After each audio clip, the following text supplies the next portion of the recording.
Good morning guys! Time check is 5:51 AM. Mag-harvest ulit tayo ng mga gulay. Tara! Hindi mawawala ang ating kangkong. Kailangan natin ng 7 tali. Kaya simulan na natin.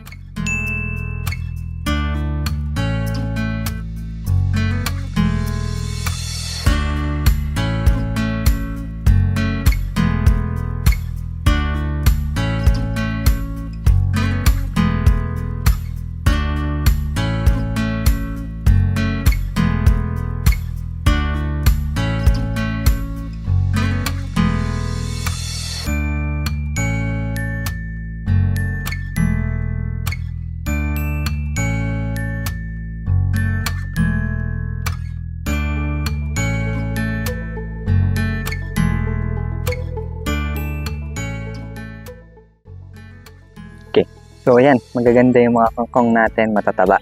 Mukhang alagang alaga. Tara!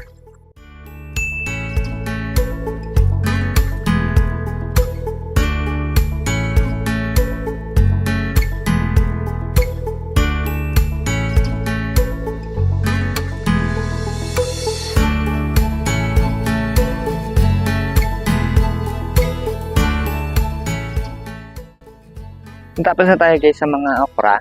Sunod na natin yung mga sitaw. Tara.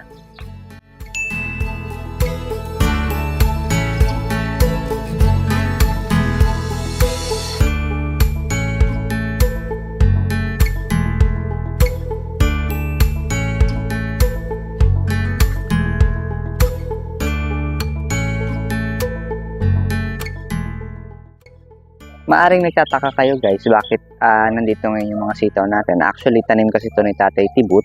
So, maraming bunga, kailangan nating i-harvest. So, yung may balag natin nandun sa kabilang side. So, ito, kay Tatay Tibut to. Madami kasing binunga, kunin natin. Mahilig din kasi siya magtanim. So, parang may sarili siyang tanim.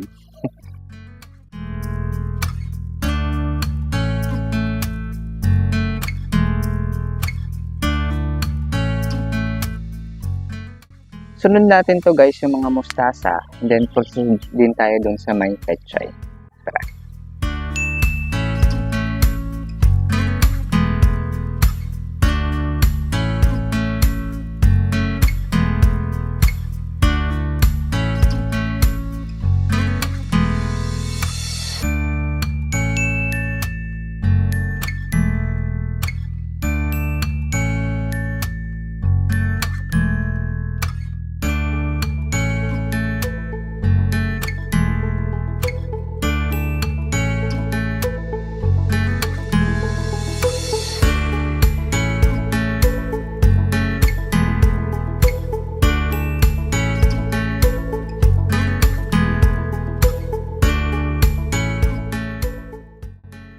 Ito na ngayon na harvest natin guys. So nakapitong tali tayo ng kangkong, 2 tali ng sitaw, 3 tali ng pechay, 1 tali ng mustasa, at 700 grams ng okra. Yan. So nakuha lang natin to lahat dito sa backyard natin. Try nyo na rin magtanim ng mga ganitong gulay kahit pa paano may na-harvest tayo ng pakonti-konti. So thank you guys for watching. Until next harvest. Thank you.